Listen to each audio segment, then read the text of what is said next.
જિલ્લામાં ચાસવડ દૂધ મંડળી સામે 40 ગામોના સભાસદોએ એકજૂટ થઈ વિરોધ નોંધાવ્યો છે। સભાસદોએ વહીવટદાર કસ્ટોડિયન કમિટી પર ગેરવહીવટના આક્ષેપ લગાવ્યો છે, જેના કારણે સભાસદોના હકોનું હનન થઈ રહ્યું છે। સભાસદોએ દૂધના પૂરતા અને યોગ્ય ભાવ મળતા ન હોવાની ફરિયાદ પણ ઉઠાવી હતી। ખેડૂતો અને દૂધ ઉત્પાદકોને ન્યાય મળે તે માટે દૂધના દરમાં સુધારો કરવાની માંગ ઉઠાવવામાં આવી છે। સભાસદોએ વહેલી તકે મંડળીમાં ચૂંટણી યોજી લોકશાહી રીતે નવી કમિટી રચવા અંગે માંગ કરી છે। આ તમામ માંગણીઓ સાથે સભાસદોના પ્રતિનિધિ મંડળે જિલ્લા કલેક્ટરને આવેદનપત્ર પાઠવી યોગ્ય કાર્યવાહી કરવાની વિનંતી કરી છે। આ મંડળીની અંદર કસ્ટોડિયન કમિટી જે વહીવટ કરી રહી છે તે ગેરવહીવટ છે અને બંધારણીય અધિકાર લેવા માટે આજે અમે માનનીય કલેક્ટર શ્રીને આવેદનપત્ર પાઠવ્યું છે। એમાં અમારી મુખ્ય માંગ છે કે અમને દૂધના પૂરતા ભાવ મળે, વહેલી તકે સભાસદોના ન્યાયમાં હક માટે ચૂંટણી કરવામાં આવે એવી માંગ સાથે અમે આવેદનપત્ર આપવા માટે આવ્યા છીએ। સોમનાથ અર્બન ડેવલપમેન્ટ એરિયાની ગ્રાન્ટ મામલે વિમલ ચુડાસમાનું નિવેદન। વર્ષ 2024માં સુડાને એક પણ રૂપિયાની ગ્રાન્ટ ફાળવાઈ નથી। 2025માં 90 લાખની ગ્રાન્ટમાંથી એક પણ રૂપિયો ન વપરાયો।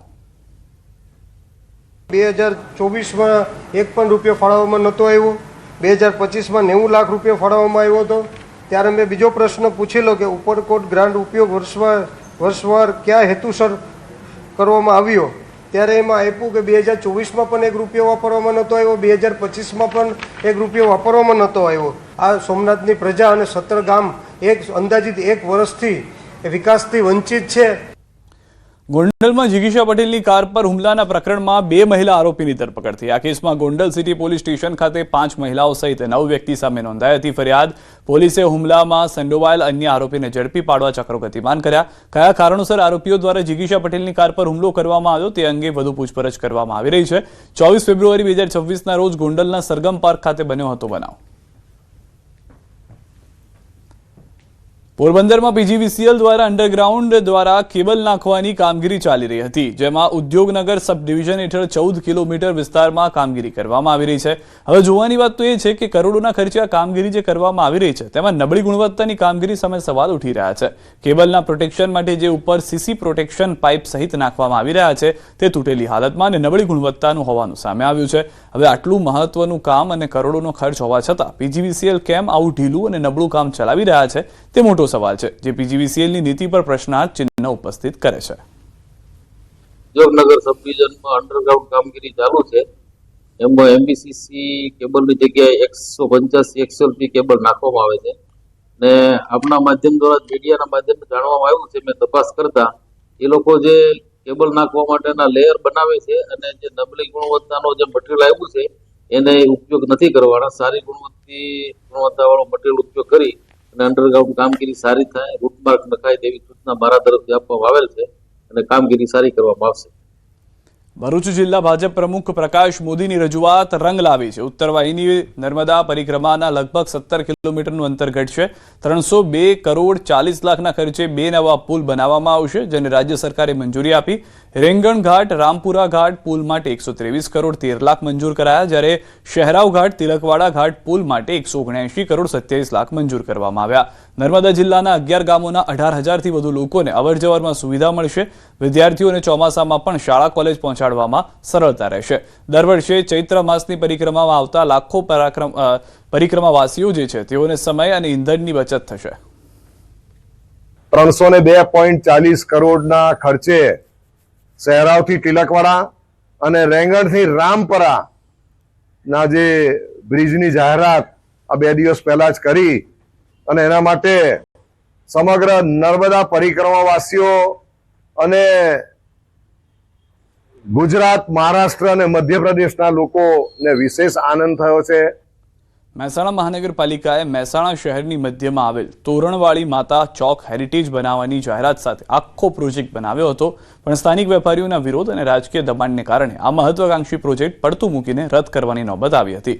પરંતુ સ્થાનિક રહીશો અને તોરણવાળી માતાજી ટ્રસ્ટ દ્વારા તોરણવાળી માતા ચોક હેરિટેજ બનાવવાની પ્રબળ માંગ બાદ હવે ફરી આ મુદ્દો ગરમાયો છે।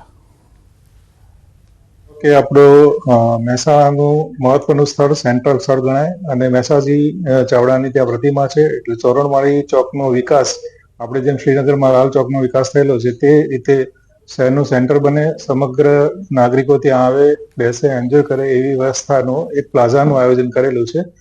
આ આયોજન તત્પૂરતું રોકવામાં આવેલું હતું, પરંતુ પુનઃ ટૂંક જ સમયમાં લગભગ 8 થી 10 દિવસમાં આ કામગીરી શરૂ કરવામાં આવશે અને આગામી 4 થી 6 મહિનામાં સંપૂર્ણ કામગીરી પૂરી થશે.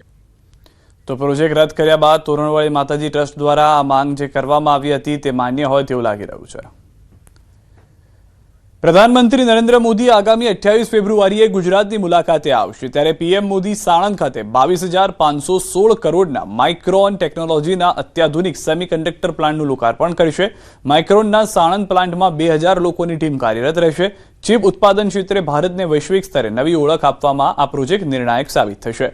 આ પ્લાન્ટમાં એઆઈ માટે અનિવાર્ય એસએસડી અને રેમ જેવા સ્ટોરેજ ઉપકરણોનું નિર્માણ કરાશે.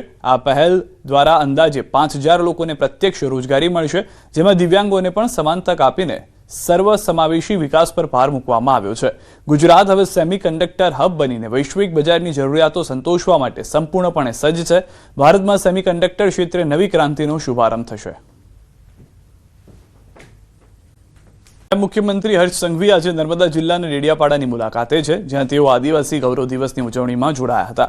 તેમણે ભગવાન બિરસા મુંડાની પ્રતિમાને પુષ્પાંજલિ અર્પણ કરી. બાદમાં ડેડિયાપાડાથી ખોખરા ઉંમર સુધી ભવ્ય રોડ શોમાં જોડાયા હતા. આ રોડ શોમાં મોટી સંખ્યામાં કાર્યકરો, આદિવાસી અગ્રણીઓ અને જનસમૂહ જોડાયા હતા, તેમજ સાંસદ મનસુખ વસાવા સહિત આદિવાસી નેતાઓ પણ હાજર રહ્યા. તેમણે જણાવ્યું કે સુવર્ણકાળ ભાજપનો રહ્યો છે.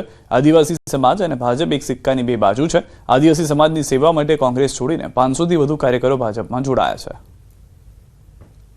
આદિવાસી ગૌરવ અભિવાદન સમારોહનું આયોજન કરવામાં આવ્યું હતું.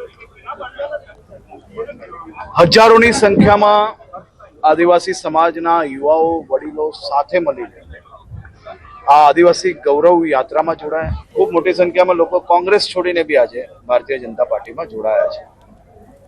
આ સૌ યુવાનો જે સમાજ માટે કાર્ય કરવા માંગે છે. બેફામ બનેલા તસ્કરોએ હદ કરી દીધી છે. સુરેન્દ્રનગરના લીમડીના રાસકા ગામની સીમમાં ચોરીની અજીબોગરીબ ઘટના જોવા મળી, જ્યાં તસ્કરો 80 થી વધુ વીજપોલ પરથી વાયર કાપીને ચોરી કરી ફરાર થઈ ગયા. ખેતીવાડી માટે આપવામાં આવતા વીજ પુરવઠાની લાઇનમાંથી વીજવાયરની ચોરી કરી તસ્કરો છૂમંતર થઈ ગયા. ખેતરોમાં વીજ પુરવઠો ન મળતા વીજવાયરની ચોરી અંગે ખેડૂતોને જાણ થઈ હતી, જે બાદ ખેડૂતોએ પોલીસને જાણ કરતા પોલીસ કાફલો ઘટના સ્થળે દોડી જઈ તપાસનો ધમધમાટ શરૂ કર્યો હતો. સિંચાઈ માટે વીજ પુરવઠો ન મળતા ઉભો પાક સુકાવા લાગે તેવી શક્યતા. વીજ તંત્ર દ્વારા તાત્કાલિક વીજ પુરવઠો શરૂ કરવાની કાર્યવાહી કરવામાં આવે તેવી ખેડૂતોની માંગ છે.